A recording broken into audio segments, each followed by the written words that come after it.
Hello, Victoria. Hi, Kevin. I gather you've got some exciting news for us today. It is a bit of a exciting day. It is Vision Pro Fit Day, so I'm actually getting an Apple Vision Pro. Um, Thank you to the powers that be. There's an app for that. It is the Vision Pro Fit app. This is a brand new app that I was told by Apple to download, so that I can get a customized head mounted display called Apple Vision Pro, the first ever spatial computing. So, Apple wants to access my camera. I'm going to kind of go through these steps one by one. So, it's Okay. let's find your fit. I guess I have to, whoa, position your face within the camera. So, position myself. I look very tired today. It says I was looking good. Now, on to the next step, optical inserts. So let me put on my glasses and sign up. Yes, I wear glasses. I do not wear contacts though, and I wear over-the-counter readers. And I am between 1.25, and so now it's inserting my readers right into the Vision Pro, so that I can see what's on my headband. And now it's telling me that my personalized Apple Vision Pro is fit. My headband is medium. I do have a rather small dome. The light seal, which I understand is very, very important, is 25W, whatever that means, but that allows for the total immersion, from what they tell me. And then my optical inserts are in. So next, I'm going to receive my fit summary at my work email address, and I'm done. Well, that was quick. Yeah, that That, didn't take long at all. I thought it was going to be a long, drawn out process where I had to stand in line at an Apple store and somebody with a tape measure would come and measure my face. That's what I no, thought the experience would be. I think if they've got the technology to make the Vision Pro, they've probably got the technology to make it fit as well. But that all Fair sounds good. point. So I need to get together with a few people and come up with some really good ideas for how we're going to get you to test the Vision Pro in the studio so that we can see you sitting there with it on. Oh, don't worry. We will find a way. Yeah, I will look ridiculous for everyone else's benefit, so Yeah, to speak, and they could see it live here first or soon. I yeah. think pre-orders go in today, which is very, very exciting. And then within a month's time, I should have one on my face. That sounds brilliant. Well, I hope you're doing a bit of weightlifting so that you got enough strength in your neck to be able to keep holding it up. I hear heavy, sometimes hot, but we'll see. That could be just a poor fit or someone with a weak neck. Well, we're really looking forward to it. I have a vague idea of how excited you might be, having heard you talk about it non-stop since it came out, and I'm sure it's going to be a really exciting day for you when it arrives. I'm interested to see who buys the first sort of batch of these, and how they get used in the enterprise in the next 12 to 18 months. So, coming back down to earth now, this is episode 11, if you can believe it. We Got Your Mac with the intention of helping business leaders decide whether adopting the Mac at scale was right for them.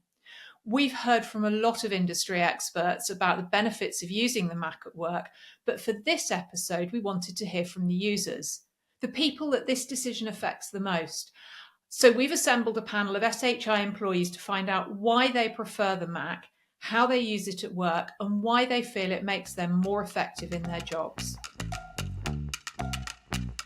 I'm Michael Brown. I'm the Senior Product Marketing Manager here at SHI in the IT Asset Management Division. When I see you around the halls dressed to the nines, I couldn't wait to get in front of you to just ask some questions. And it shows that you're coming from the music business. I mean, you've got platinum and gold records behind you. Give Thank me a you. scoop of how you even got into the Apple ecosystem. Oh man, let me tell you. So I started off in the Windows world because when I began my career in the music industry, they gave us these huge brick Hewlett Packard computers Yeah, oh that yeah. were literally like 30 pounds carrying around. and then the dial tones. It's like caveman times of digital, right? But then we got into the age of the sexiness of computers, where they got Mhm. smaller. Then there was the touch screen, and that's where the whole Apple ecosystem. So wait a minute. You were in the music business, but they were giving you Windows devices? I came from the music business as well. You must have been in the boardroom. I was Hmm. in the studio. And so Yeah, Mac was prevalent in the studio, it but was. the Windows box was what they gave you, huh? Yeah, that's what they gave us Right out of college. right That's out of not college. really exciting for a new hire, is it? It wasn't. It really wasn't. And then I was coming from college because I was in Boston at Northeastern University, and we had, accessibility to Apple, etc. And so I was like, oh, this is great. The iOS was great. The user experience was great. The interface was great. But then when I went to Windows, it just felt like I was going backwards in time. So had to like really adjust my thinking just in regards to doing the most simplest of tasks. Mhm. But it was more from the music end, a cost expense. Is the Interesting. way that they were looking at it in those days in the beginning, because prior to us actually having those computers, we were doing everything by forms that we Mm. would actually physically print out, Paper. tally, paper and pen, and then calling in orders for albums to the sales team, You're etc. dating yourself a little bit, Michael. What year was this? Yeah, that was 1994, Yeah.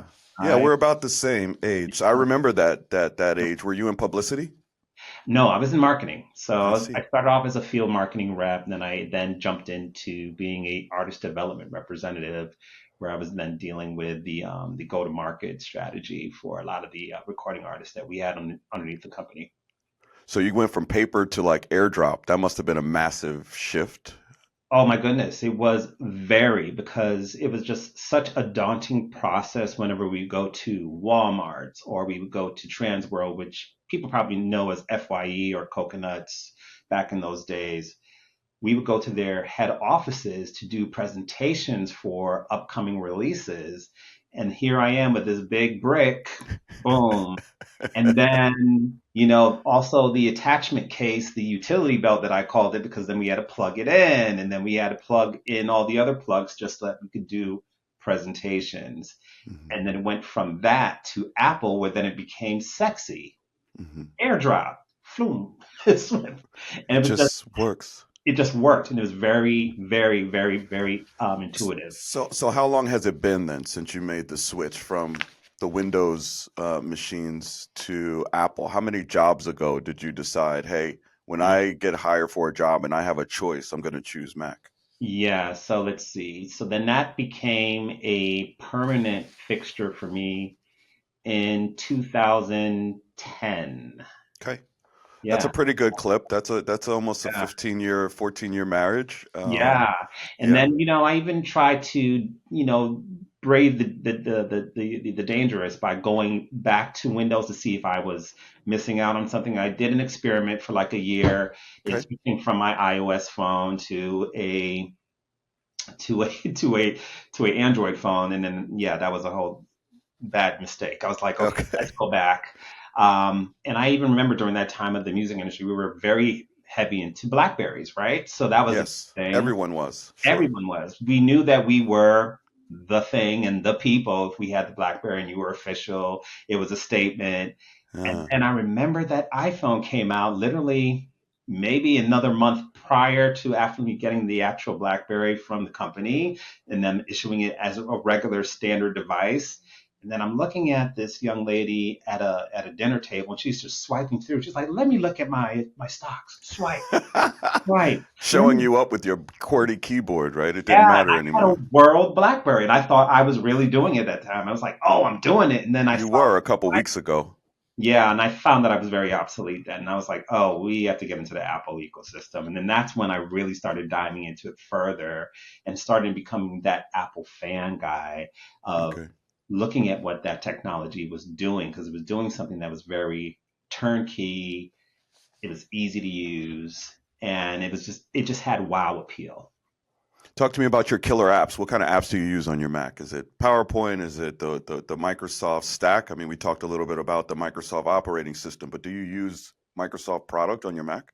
Yes, I do. I use them all. PowerPoint, OneNote, Excel. It's the marketer's dream. Their sachet, their sachet, or what do we call that? Yeah. Their And so briefcase. what about accessories? Like, are you Apple Watched out? Are you in line for Vision Pro today? I mean, okay. Yeah, I do Apple see. Watched out. We Yeah. have the iPhone. We have the iPad. Okay. And I utilize them as the ecosystem. Even the AirPods Pro, they come very handy in the office because sometimes it's a very noisy background because we're in an open environment. So I'm able Sure. to just put it in noise canceling mode, and I'm just in a world of my own. I can just really zone in. Um, Additionally, being able to utilize the phone as an extension of the camera for the I MacBook as see. well. Sure. Even here, when I'm at home, sometimes I will utilize my personal MacBook and my iPad and use it as an extension screen as So well. you are an Apple fan. Yeah, yeah. Yeah. So I dive in. So I follow quite a few folks on that side. So when things come down, when new iOS is about to drop or an update, I'm usually checking out. Oh, it's going to be able to do this. It's going to be able to do that, etc. And then I go around and play around with it. So definitely an early adopter. Excellent. My name is Bill Norris. I'm the Senior Apple Business Development Manager here on our SHI Apple team supporting our global business unit. Been with SHI for, going on 19 years in June and been part of the SHI Apple team for 6 now. So you've got a lot of very high, very complex organizations that you're working with them. But you said you joined the Apple team half a dozen years ago. But how did you first get into Apple products, and when was that?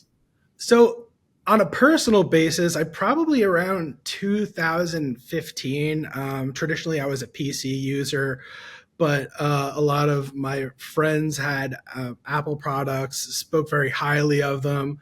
I kind of started doing my own research in terms of what I valued in terms of high performance from display, in terms of looking at from a visual standpoint, from an end user productivity standpoint.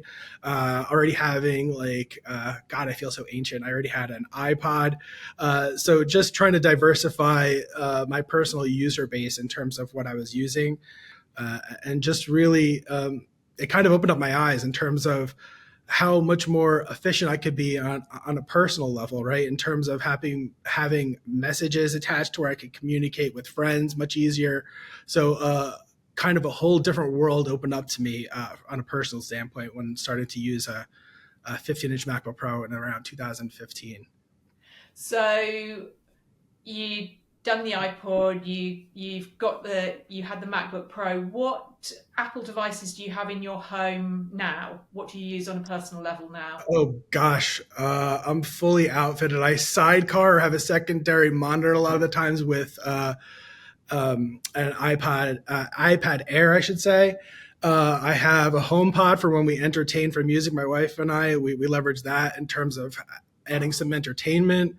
I just binged For All Mankind via Apple TV, and I love that because it has, instead of going to the various different applications on my TV, I have everything centralized. So a lot of different devices that I can take advantage of when working with sidecarring with my iPad, and then for entertainment purposes with my HomePod and Apple TV.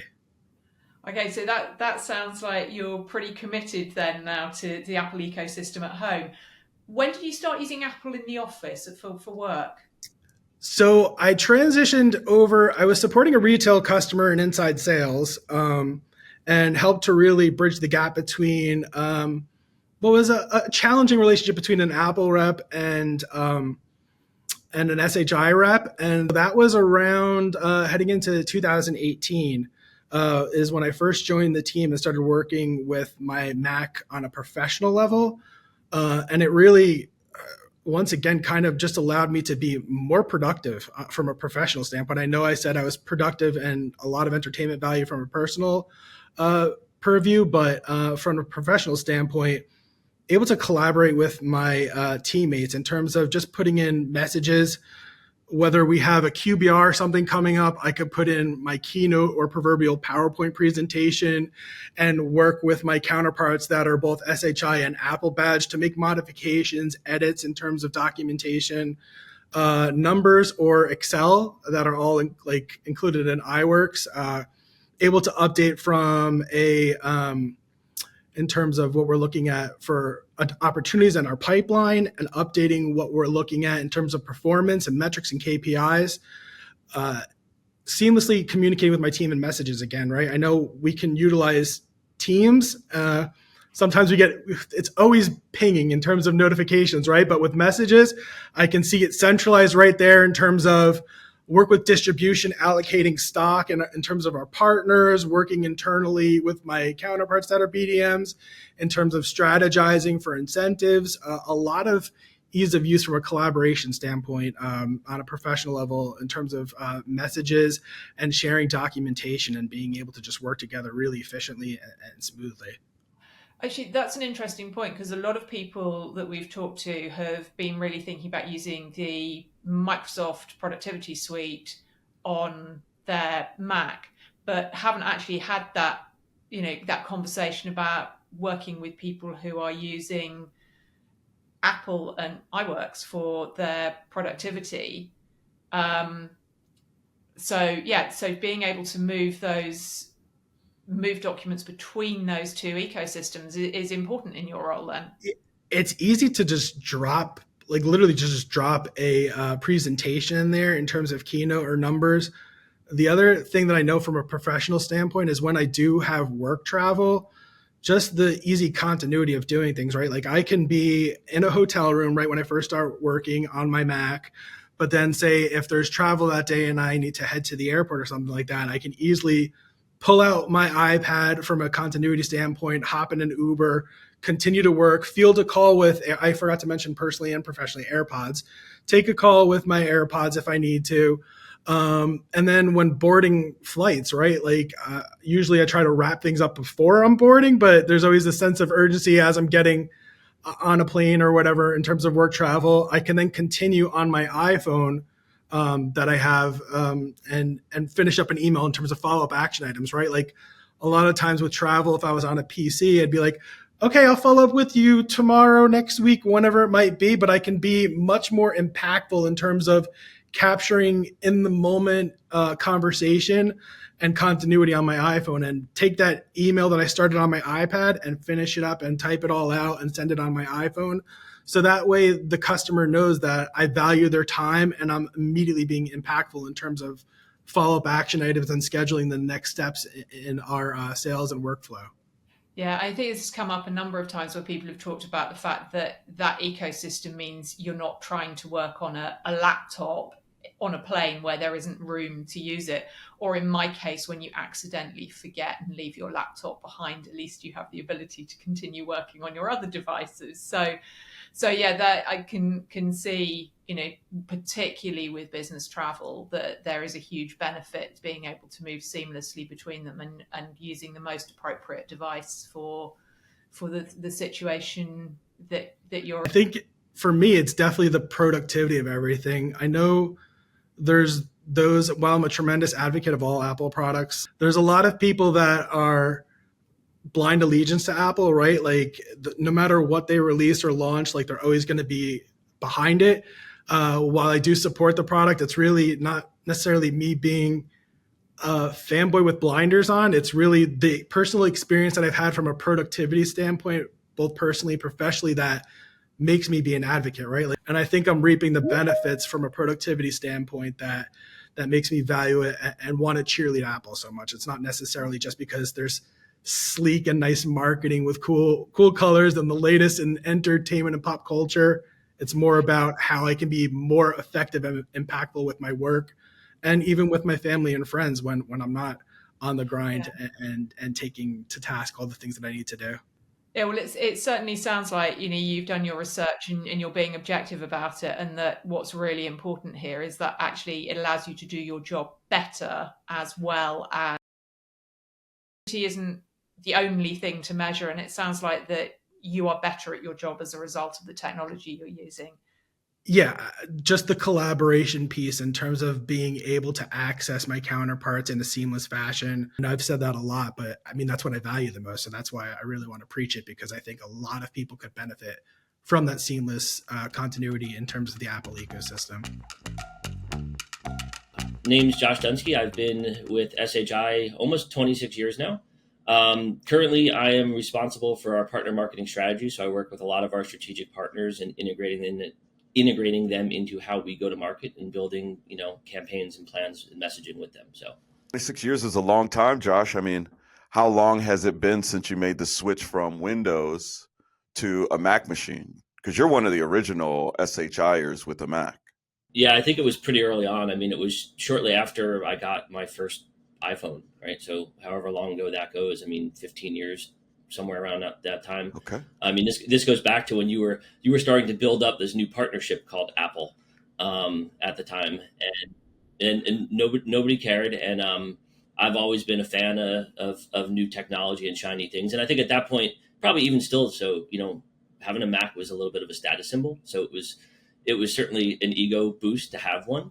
And at the time, you got the exception made and said, "Here, try this out, see how you like it." And I've really never went back. I don't think I haven't worked on a PC since then. Is it just because you had friends in high places? Is it because of like your use case, or how did you even get on the exception list way back when? I think early on it was because I knew you and I had friends Okay. that were able to get me one, right? We worked supporting all the hardware partners at the time. So you know, we were able to take advantages of things like that when we could. And the use case got built after that.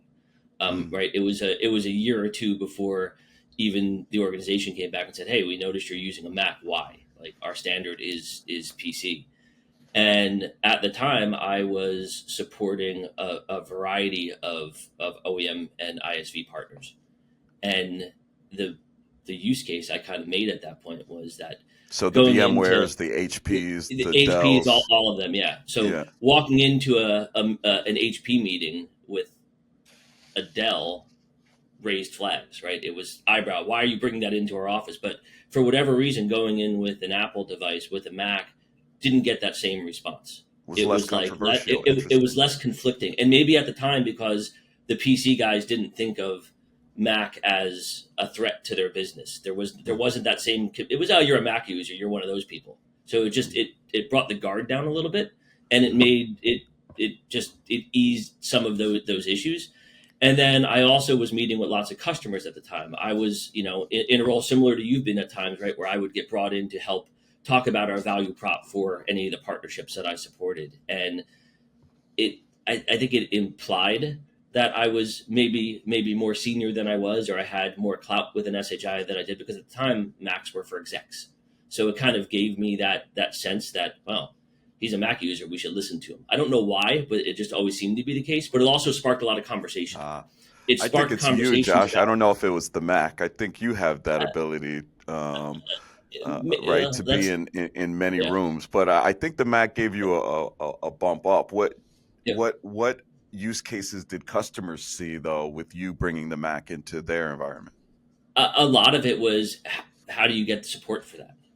How are you able to use that in an organization? You're not in marketing, you're not a creative, you're not in the typical use cases. So it did spark lots of conversations. It was also at the time where the Apple portfolio was expanding too. So going in there with an iPad and taking handwritten notes on it and all of those things, it just became a conversation starter where people wanted to know how I was using it.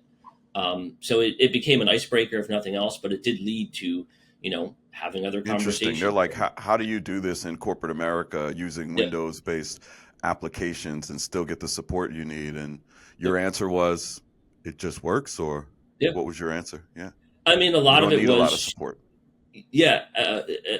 We certainly didn't. I mean, I think at that point, right, it wasn't fully an official choice at SHI. So there were some workarounds and limitations and things that were a little bit more difficult. Extra steps that had to be taken, right? We had to have a Windows image put on it so we can access certain applications. All that now has gone away, right? Yeah. We've now adopted it as a platform of choice.